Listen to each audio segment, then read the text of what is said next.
अस्सलाम वालेकुम नाज़रीन किराम, मैं हूं आपका होस्ट अयाज अहमद। नाज़रीन किराम, आज इस्लामाबाद हाई कोर्ट में इमरान खान की बहन अलीमा खान की वजह से डर और खौफ महसूस किया गया है। अलीमा खान का सामना नहीं किया गया।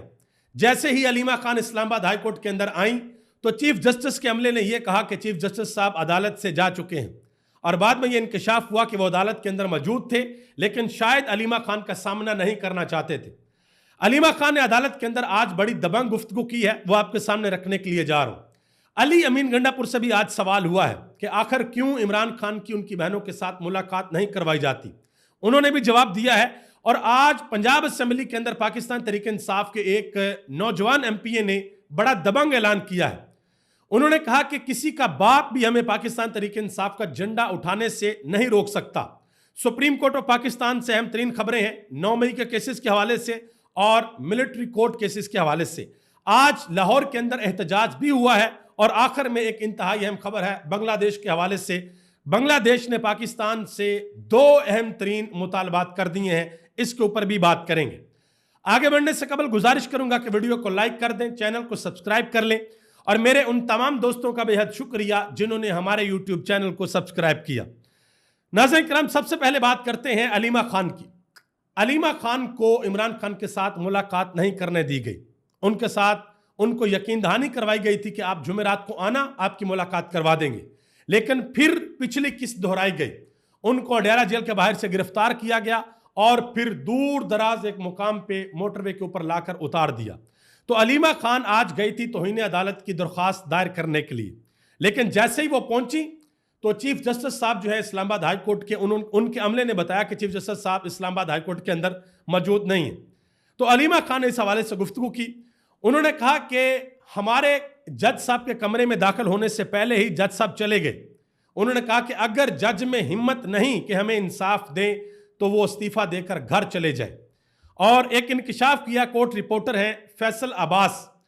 उन्होंने कहा कि जिस वक्त इंतजार पंजोता के करीबी साथियों ने अदालती अमले से पूछा तो उन्होंने कहा कि चीफ जस्टिस अपने चैम्बर के अंदर मौजूद है, लेकिन जैसे ही पता चला कि इमरान खान की बहन अलीमा खान आई हैं तो अमले ने कहा कि चीफ जस्टिस तो जा चुके हैं, हालांकि चीफ जस्टिस साहब मौजूद थे। तो आप अंदाजा लगा दें कि ये इमरान खान की बहन अलीमा खान का खौफ है कि उनका सामना नहीं किया गया, उनकी दरख्वास्त नहीं ली गई। अलीमा खान ने गुफ्तगू करते हुए कहा कि हमारी मुलाकातें ना करवाने पर तौहीन जजिस हो रही है। Superintendent Adiala jail chief justice Yahya Faridi को भी कुछ नहीं समझता।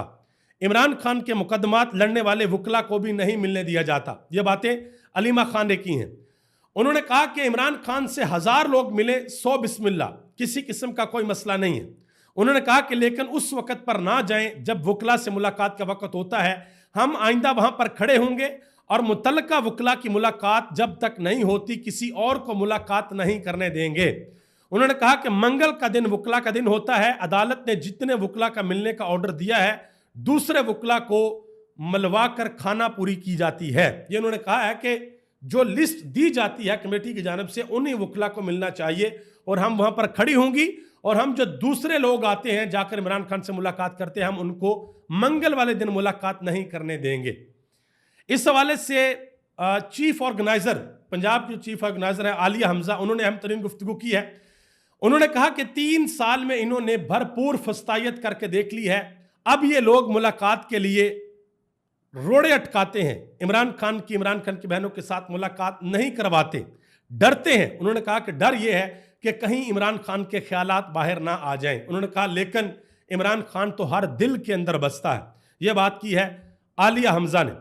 इसके अलावा आपको पता जी, सिंध के अंदर एक इलेक्शन हुआ उमरकोट के अंदर, और रात तक यही खबरें थी कि पाकिस्तान तहरीक इंसाफ बड़ी लीड के साथ जीत गई है, लेकिन फिर जो नतीजा इलेक्शन कमीशन ऑफ पाकिस्तान के जानिब से आया उसमें पाकिस्तान तहरीक इंसाफ हार गई और पीपल्स पार्टी जीत गई। बहुत से लोग इसके ऊपर हैरानी का इजहार कर रहे हैं कि भाई ये कैसे हो गया। तो जिन लोगों को हैरानी हो रही है उनकी खिदमत में मैं अर्ज करता चलूँ कि आप 2024 का इलेक्शन उठाकर देख लें, ये चीज़ उसके मुकाबले में आपको बहुत छोटी लगेगी। लेकिन एक चीज़ मैं आपको बता दूं, जो लोग वहाँ पर ग्राउंड पे थे, जिन्होंने उस हल्के के इलेक्शन को कवर किया, वो लोग कहते हैं कि हम लोग हैरान और परेशान हैं कि ये सिंध की आवाम ने सिंध के वडेरों के खिलाफ अलम बगावत बुलंद कर दिया है, कि वो लोग बाहर निकले हैं और उन्होंने बहुत बड़ी तादाद के अंदर इमरान खान के उम्मीदवार को वोट डाला है। और यह सिंध को बहुत बड़ा दंड पड़ने के लिए जा रहा है। उमर अयूब खान ने इस हवाले से गुफ्तगू की है। उन्होंने कहा कि उमरकोट का इलेक्शन पीपल्स पार्टी को पता था कि ये लोग हार जाएंगे, इसलिए लाल महली की जीत को ठप्पे लगाकर छीना गया। आसफ जरदारी और बिलावल भुट्टो जरदारी और मुराद अली शाह ने सिंधियों का सौदा किया है। और हैरानकुन तौर पर आप देखें कि इस हल्के के अंदर इलेक्शन था और पीपल्स पार्टी की जानिब से कोई बड़ी कंपेन नहीं की गई। हालांकि पाकिस्तान तहरीक इंसाफ ने बड़ी बड़ी गैदरिंग्स की, बड़ी तादाद के अंदर लोग आए, लेकिन इलेक्शन कौन जीत गया? इलेक्शन जीत गया पीपल्स पार्टी का उम्मीदवार। और अब पाकिस्तान तहरीक इंसाफ ये कह रही है कि भाई ये देख ले मुल्क के अंदर क्या हो रहा है कि वोट की किसी किस्म की कोई अहमियत नहीं है, कि वोट जितने मर्जी डाले जाएं वो बाद में पता चलता है जी डाले किसी और को थे, पढ़ किसी और को गए, तो ये मामला चल रहे हैं। अली अमीन गंडापुर से आज सवाल हुआ कि जी इमरान खान की बहनों को क्यों नहीं मिलने दिया जाता, क्या मसला? उन्होंने कहा जी ये सिस्टम और ये निज़ाम जो है वो बेगैरत हो चुका है, ये शेमलेस हो चुका है, ये लफ्ज़ उन्होंने इस्तेमाल किए हैं। उन्होंने कहा कि लेकिन इस सिस्टम के अंदर ऐसे लोग भी मौजूद हैं जिनको पता है कि मामलात किस तरीके से आगे जाने हैं, जिनको पता है कि अवाम के दिलों के अंदर नफरत बढ़ रही है। उन्होंने कहा कि वो लोग जरूर कोई ना कोई रास्ता निकालेंगे। तो ये अली अमीन गंडापुर का इनडायरेक्टली इशारा था मुज़ाकरात की तरफ कि जी हमारे एस्टेब्लिशमेंट के साथ मुज़ाकरात होंगे और फिर कोई ना कोई रास्ता निकलेगा। आगे आ जाए जी। पंजाब असेंबली के अंदर पाकिस्तान तहरीक इंसाफ के एक एमपी हैं, नौजवान एमपी हैं, जिनका नाम है खालिद निसार डोगर। उन्होंने दो बातें की हैं। पहली बात उन्होंने यह की, उन्होंने कहा जी मोहतरमा मरियम नवाज साहबा पाकिस्तान के अंदर जो है पंजाब असेंबली के अंदर उज़्मा कारदार के साथ हाथ नहीं मिलाती और बैरून मुल्क बाहर जाकर वो अरबियों के साथ हाथ मिलाती। उन्होंने कहा जी जनाब स्पीकर ये क्या हो रहा है पाकिस्तान के अंदर। मजीद उन्होंने कहा कि पाकिस्तान तहरीक इंसाफ का झंडा उठाने से हमें किसी का बाप भी नहीं रोक सकता, हम तहरीक इंसाफ का झंडा उठाएंगे। यह उन्होंने आज दो इंतहाई अहम बातें की हैं पंजाब असेंबली के अंदर। मजीद एक बात की है तैयबा राजा ने। उन्होंने कहा कि कुरान पाक को देखें, कुरान पाक के अंदर मखलूक पर रहम का हुक्म भी होगा। उन्होंने कहा कि ऐसा तो नहीं है कि कुरान पाक के अंदर जो सारी की सारी चीज़ें हैं इंतशार के हवाले से, बागी के हवाले से, काफर के हवाले से, वो सब की सब आप पाकिस्तान तहरीक इंसाफ पर अजाब के लिए ही बताते रहें। यह बात की है तैयबा राजा ने। मजीद आगे एक वीडियो बहुत ज़्यादा सोशल मीडिया के ऊपर वायरल हो रही है मियाँ आबाद फरूक की। वो शायद पेशी के ऊपर आए थे तो कैदियों वाली गाड़ी के अंदर से उन्होंने कुछ गुफ्तगू की है, वो सोशल मीडिया के ऊपर क्लिप उनका बहुत ज़्यादा वायरल हो रहा है। उन्होंने कहा कि मदीना की रियासत बनाने वाले का साथ दो। मजीद कहा कि मेरा सब कुछ मेरे लीडर इमरान खान पर कुर्बान, इमरान खान के अलावा इस मुल्क को कोई नहीं बचा सकता। ये उन्होंने बात की और ये वीडियो क्लिप सोशल मीडिया के ऊपर बहुत ज़्यादा वायरल हो रहा है। बांग्लादेश ने पाकिस्तान से दो मुतालबात कर दिए हैं जी, ये इस वक्त रिपोर्ट हो रहा है। आपको याद होगा कि जिस वक्त हसीना वाजद की हुकूमत थी तो बांग्लादेश और भारत के जो तल्लुकात हैं ये बड़े अच्छे थे। जब से बांग्लादेश की आवाम ने उनका तख्ता उल्टा है तो तब से बांग्लादेश पाकिस्तान के करीब आ रहा है। ठीक है जी। तो अब यह खबर आई है कि बांग्लादेश ने दो मुतालबात कर दिए हैं।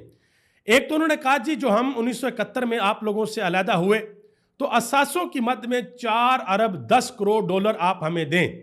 4 अरब 10 करोड़ डॉलर बांग्लादेश पाकिस्तान से मांग रहा है और पाकिस्तान जो है वो तगोदो करता है, मेहनत करता है, कोशिश करता है। हमारी हुकूमत जो है वो हाथ पांव मारती है कि हमें किसी तरीके से IMF से 1 अरब डॉलर मिल जाए और बांग्लादेश मांग रहा है हमसे 4 अरब डॉलर।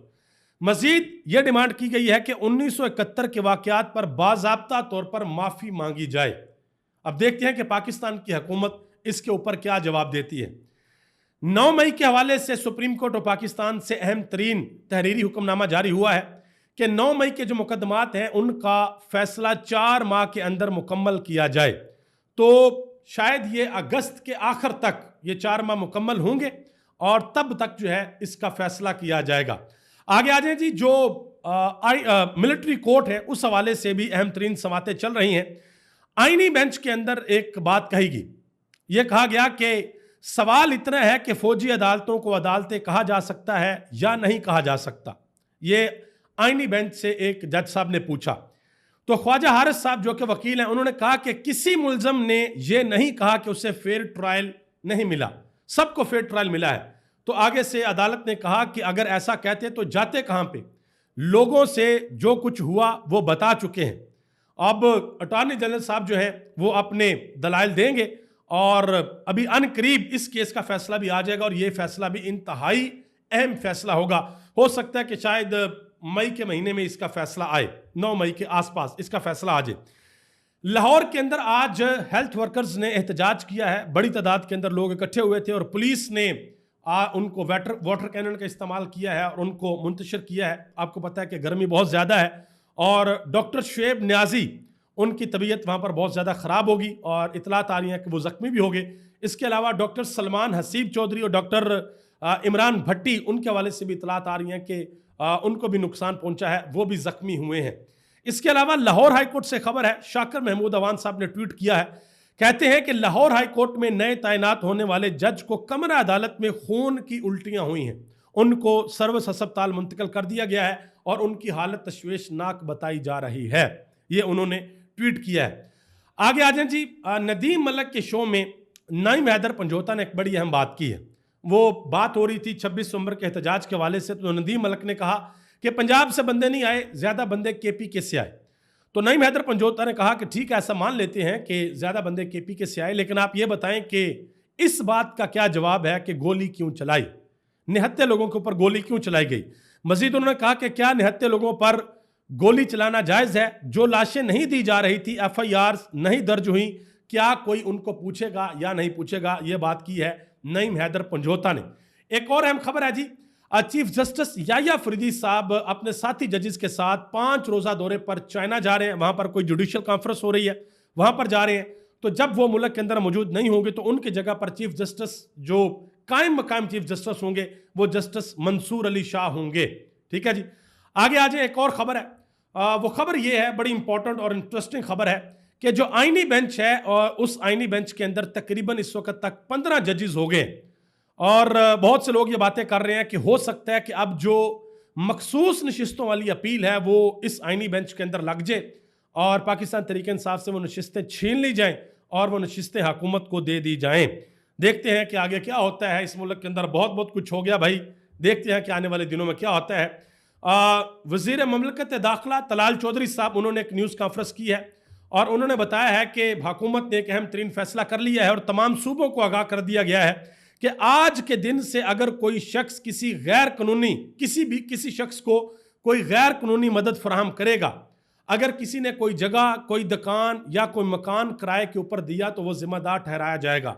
हाँ, अगर किसी के पास कानूनी दस्तावेजात होंगे तो फिर वो चाहे किसी भी मुल्क का हो, उसको मुलाजमत दी जा सकती है। ये बेसिकली बात हो रही है जो अफगान मुहाजिरीन हैं उनके कॉन्टेक्स्ट में, क्योंकि उनको पाकिस्तान से निकालना है और इस हवाले से सबसे अहम तरीन रोल जो है वो KP हुकूमत का है। KP हुकूमत ये कह चुकी है, अली अमीन गंडापुर इस तरह की बातों को मुस्तरद कर चुके हैं और इमरान खान भी कह चुके हैं कि ये जो टाइम फ्रेम है इसको ज़रा थोड़ा सा बढ़ाया जाए। देखते हैं कि आने वाले दिनों में इस हवाले से क्या होता है। अभी तक लिए इतना ही। आप सबका बहुत बहुत शुक्रिया। मुझे इस दुआ के साथ इजाज़त दें कि अल्लाह ताला पाकिस्तान पर अपना ख़ास फजल और करम फरमाए। पाकिस्तान जिंदाबाद, पाकिस्तान के करोड़ों अवाम पाइंदाबाद।